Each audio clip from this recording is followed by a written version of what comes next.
Hello everyone and welcome to the Captain's videoweblog. We are Monday, February the 22nd, 2016.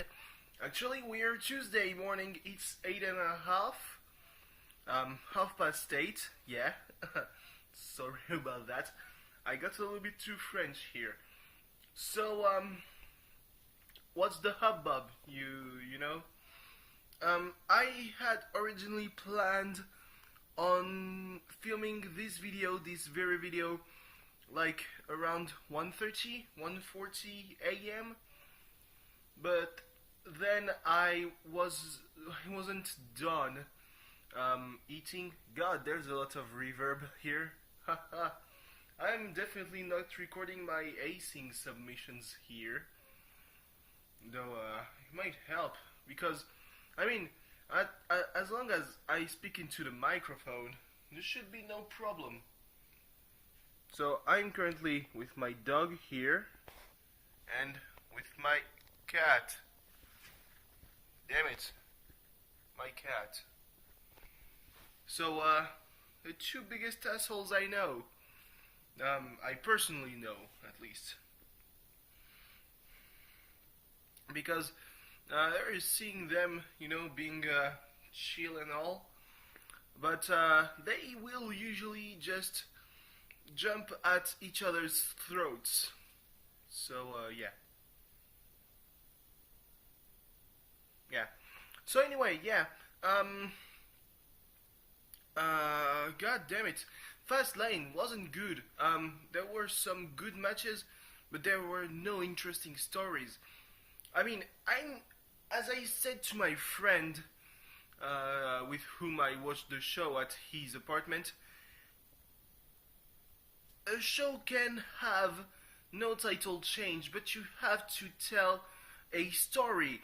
I didn't see a story in any single match because there was no title change, no sorta turns, Like, everyone was expecting turns in AJ Styles versus Chris Jericho.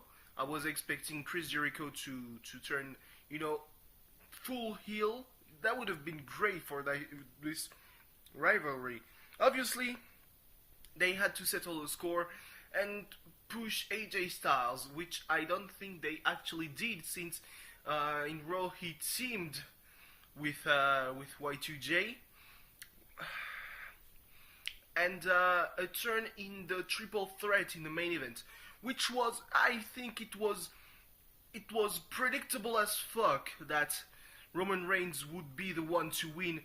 But god damn it, you've built Dean Ambrose to be this crazy, unstable, indestructible guy, and he gets pinned with one spear. Brock Lesnar ate 2 spears, kicked out. Roman Reigns, I do think, ate a Dirty Deeds, kicked out. As soon as the match was announced, I thought that Dean would be the one to eat the pin and to be pinned by Roman. But as they built the match with Dean going at Brock, you really started to believe that, it could be Ambrose versus Triple H for the WWE title at WrestleMania. That would have been great. Instead, we're having Roman Reigns, who is going to get booed every single week from now to WrestleMania, because the WWE has just prepared the sweetest gift.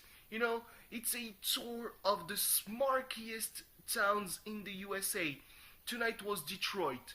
Next week it's Nashville, who has become a little bit more marky, so that it could be good for Roman. But then there's Brooklyn, Philadelphia, Chicago, Pittsburgh. He's going to get booed like no one else could get booed. Not even Cena gets booed as loud as Roman, and Cena is hated in these towns. And what's even more terrible is that Roman got his face fucking punched in tonight by Triple H, and the crowd, they were chanting one more time. They were cheering for Triple H. He didn't know what to do. You could see that on his face. He wasn't prepared to be cheered on. They booed the referees who were trying to break up the fight. Well, it wasn't a fight. It was really Triple H just, punching the shit out of Roman. Plus, Roman was bleeding, so that's all added to the thing. It was a very good ending to Raw, but I do think that any other crowd that wouldn't have been in a smarky town would have booed Triple H for doing that. That's the stuff for nuclear heat, and he is getting the reaction of the faciest of faces. What else was there to say about Fastlane? So yeah, no real stories being told, no new stuff. The Wyatts lost the final match of a feud that literally lasted for like 2 weeks? I don't know. But they still lose the feud at the pay-per-view. What? Why? You're losing against two washed-up veterans, Kane and Big Show. I respect them a lot. They are probably first ballot Hall of Famers, but they are washed up. They don't win.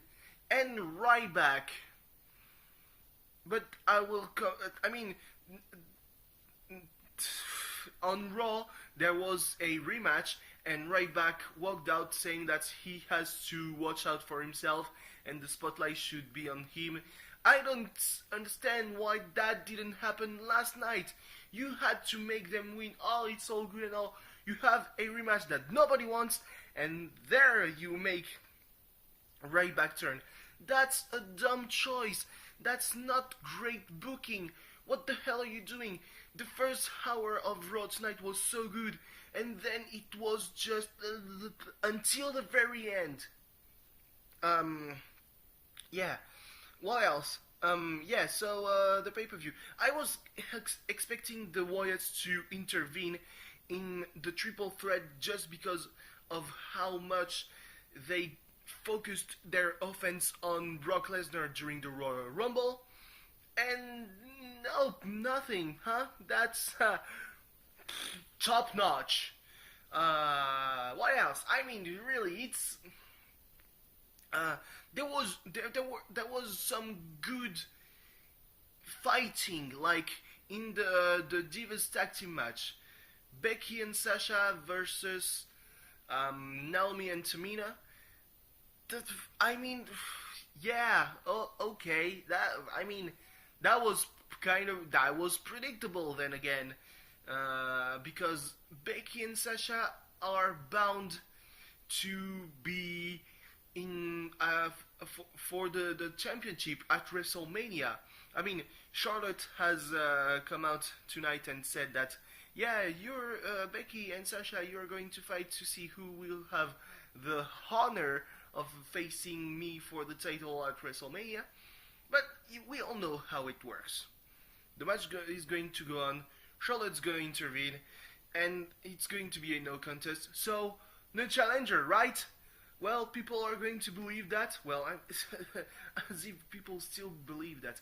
I've seen that going on since 2008, and that was probably a strategy that was used even before, but I really started watching wrestling in 2007, so I can't really tell. So yeah, since then, and there's always the same formula. Heel champion beats, I don't know if it's face against face, but it's two possible challengers in a one-on-one match. Heel champion intervenes, no contest, so no challenger, am I right? Except that, well, that's actually two challengers, and I'm really glad that they're doing that, but I would have just, I would have liked just Ric Flair to fuck it up again and pitch himself the idea of the triple threat. That worked. I mean, that worked for Becky. I don't see how that wouldn't work in the case of a triple threat. You know, I'm really hyped to see Becky versus Sasha versus Charlotte for the title at WrestleMania. That's 3 out of 4 horsewomen. We're just waiting on Bayley, basically. So, yeah. But yeah, they were facing Naomi and Tamina. Naomi and Tamina are at most upper mid-carders in the division. Their status had been elevated by Sasha's presence in Team Bad. That's really all there is to say. Charlotte versus Brie. I was afraid that they would give the Divas title to Brie, you know, because it would have looked really like, yeah, your husband retired, so we're giving you this title out of pity. I'm glad that Charlotte keeps the title, but I do think that she's going to drop it at Mania. I mean, it doesn't matter whether or not she recaptures it, but I do see her dropping it at Mania. To whom? Probably Sasha, who will pin Becky, because there's a story behind that. Yeah, I'm really pissed about the way it ended, Fastlane, but I really had no interest in watching Raw tonight until I saw the video where Brock Lesnar just beats up Dean Ambrose, puts him through a windshield. You know, that there's a story there. You know, there was the beginning of a story where when Dean Ambrose went with a chair and Roman Reigns was pulling Brock Lesnar up, was still holding a Kimura, and Dean just started walking Brock Lesnar with the chair on his back, you know, and that was the beginning of his story. But I would have thought that maybe you don't do this story, you capitalize on the possible rivalry between Bray Wyatt and the Wyatt family against Brock Lesnar, and you just let, I don't know, Roman turn heel because he can get over. I mean, he can get over, but it's not the same kind of over. It will only work with very marky crowds. The Smarks are going to boo him. It's like Scott Steiner versus Triple H in Montreal for, I don't remember what pay-per-view, but you know, Scott Steiner was the face. You know, Scott Steiner as a face. That's kind of a strange concept. That was the case, and Triple H was the fucking heel. He was supposed to have nuclear heat, and then again, Montreal cheered for him because they are a smarky crowd. They don't believe in all that kind of bullshit anymore. You know, they've seen Bret Hart getting screwed. Some of them were probably first row for that. And we were Bayley 5 years later, so yeah. So, yeah, that rekindled my interest for Raw, and, I mean, I nearly lost all hope when they presented the Vincent J. McMahon Award, you know, the Legacy of Excellence. Well, that was supposed to be a shoot award, so so much for that, Meltzer.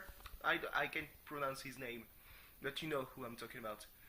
Dave Meltzer, Meltzer, I don't know, from the Wrestling Online newsletter. That was supposed to be a shoot award, but then who does Vince give it to? To Stephanie. And there you're like, this is going to be one of those shitty authority segments, isn't it?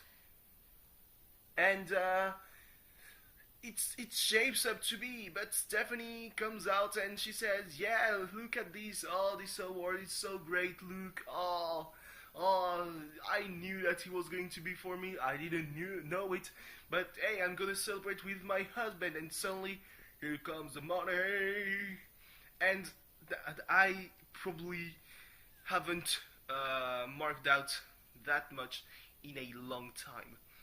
Shane O'Mac is back, and he's there to take his share of the cake. Um, he's facing the Undertaker in a Hell in a Cell at WrestleMania. He's going to jump off the top of the cell. He's going to go coast to coast if he fights. I'm not saying that he will back up because I haven't seen him back up from any kind of fight. But then again, he was under contract with the WWE. There, he's very much so the boss of whatever company, VOD company he has. So I don't see him putting himself in the line of danger. But it could happen, and that would be great.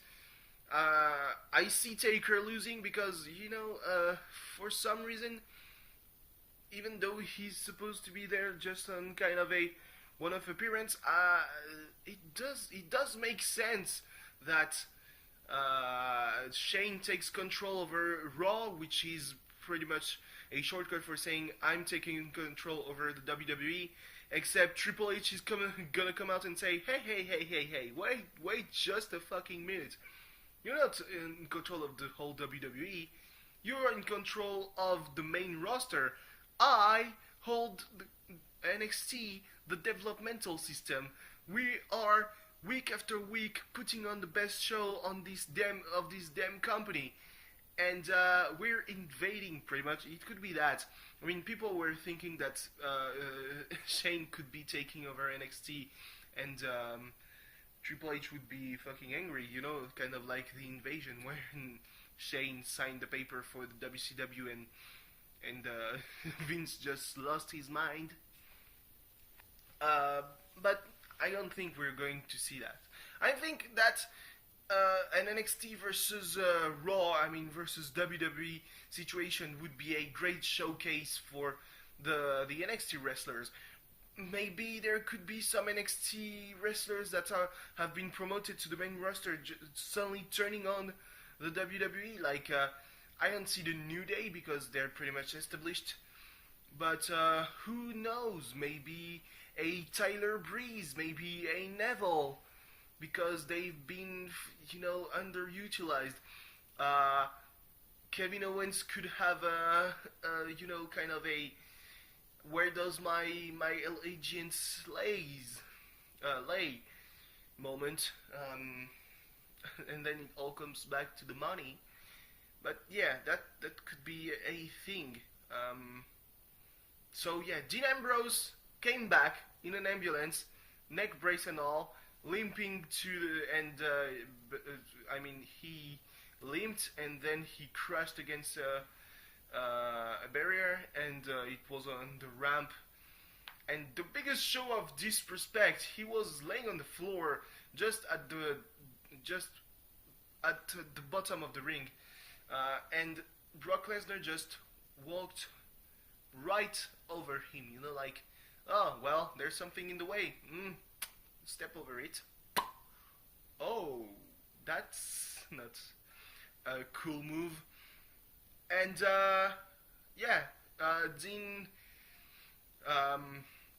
challenged him to a street fight, no holds barred. He's gonna have to make a choice there. It made a lot of sense after hearing Paul Heyman just being pissed off. It has been censored for some reason, but pissed off at Dean Ambrose and the whole new generation of people doing, parkour shit and being on bikes, being basically what ECW would have become if it had survived until right now. Isn't that kind of ironic? I see ECW, if it had survived until the mid 2000s, being the harbor for wrestlers such as Tyler Black, Seth Rollins, Dean Ambrose, CM Punk, Daniel O'Brien, because CZW would have never existed. It wouldn't have been a bad thing, and it would have been just kind of. ROH wouldn't have existed because ROH was there to take You know, it filled the void of VCW on the technical level. And CZW was there for the more gory matches. Maybe they took it a little bit too far. So yeah, then he was like, "Yeah, I'm challenging you," and Brock Lesnar came, F5'd him. Paul Heyman took the mic that he had previously launched out of the ring, said challenge accepted, and Dean smiled. You know, that sly son of a bitch. He had what he wanted.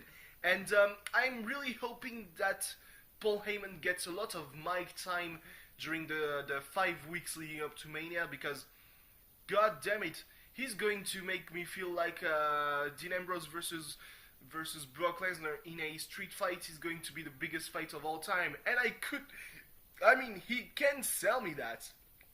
There's no doubt about it. Now, we're just gonna have to wait and see if he does that, you know, or if he just tries to bury Dean Ambrose. I don't see Dean winning, but I see him putting on a fucking fight. Because, it's Brock Lesnar. CM Punk didn't beat Brock Lesnar. Dean Ambrose beating Brock Lesnar would be, you know, just spitting on the face of CM Punk. Oh, a little bit of CM Punk related news. John Cena posted on Instagram the picture of a Chiefs hockey player. I think it was the Chiefs, which incidentally happens to also be Punk's Twitter profile picture. So I don't know if it's related or if it's not, but that would be kind of a weird coincidence. But WWE has put CM Punk's profile back on the alumni page, you know. So I don't know. That was strange. So anyway, I went way over 20 minutes. Talking about that, I thought that I had filmed only like 3 or 4, well, more exactly 2 or 3 video weblogs with the last cleanup. Turns out I had filmed 5. That's not too bad.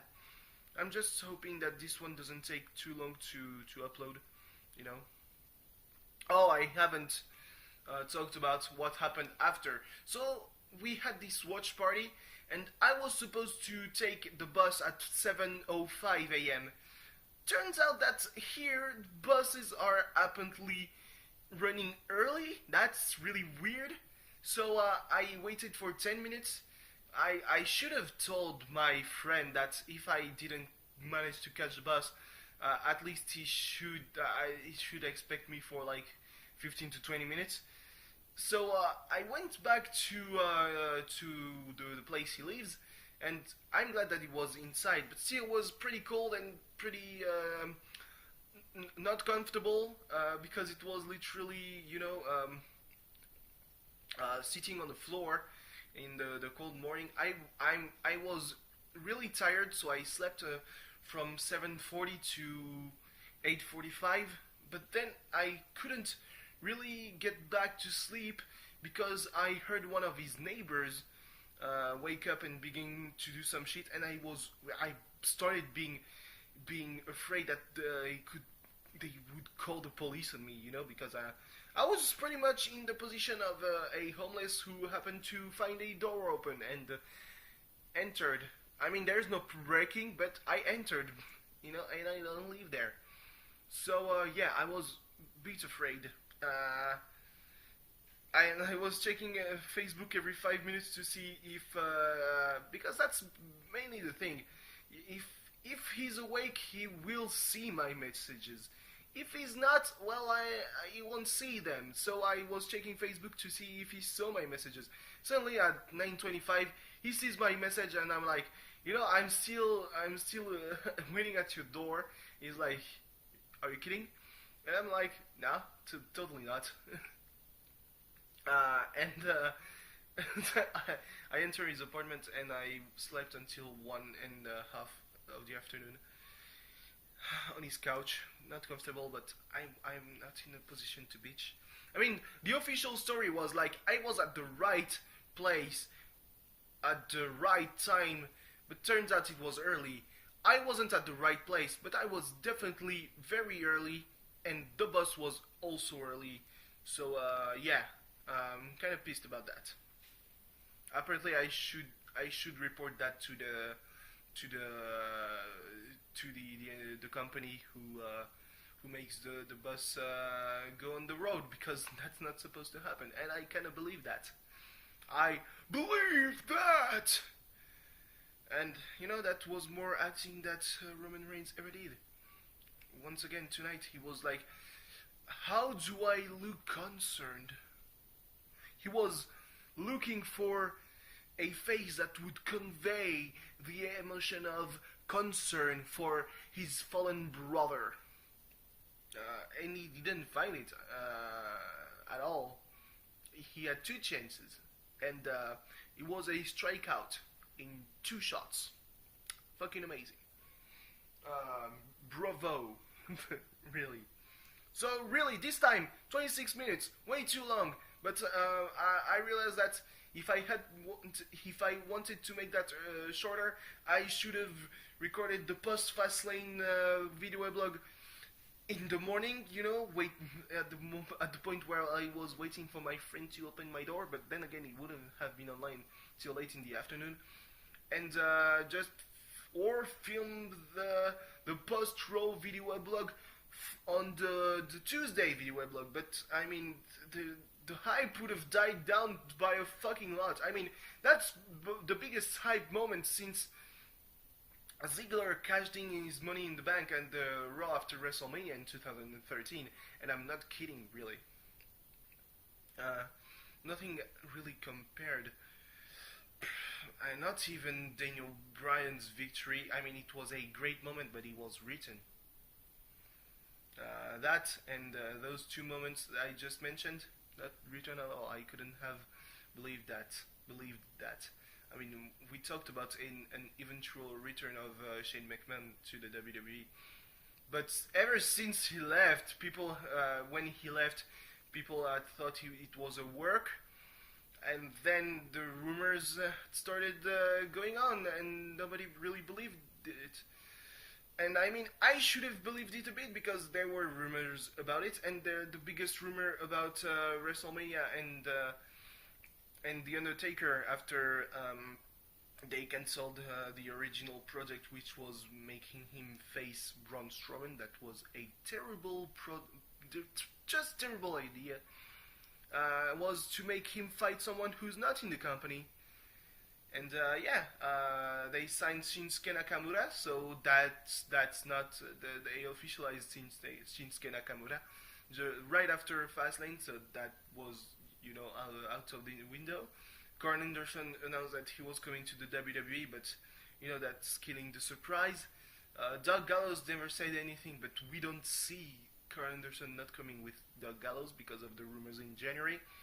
So yeah, with the rumors of Shane McMahon and the rumors of Taker facing someone not signed in WWE, that was a convergence we should have seen coming. I mean, Taz is taking some has been taking some credit with his followers, saying, "Yeah, you said on the podcast some stuff that happened, and they probably took some ideas from you." Like, wow, way to get that fucking head bigger than it already is. So yeah. With that, I think I didn't forget anything. Was the end of Tripalium, which is a French series, a French dystopian anticipation series that was pretty cool, and with a nice old twist at the end. You should see that if it ever comes to an English-speaking country. No, that's it. That's really everything. 30 minutes. God damn it! I haven't crossed that line in a long while. And I kind of promised myself to never do it again. So yeah. Thank you for watching. See you tomorrow. Bye bye. Yeah. Am I waiting till 30? Nah.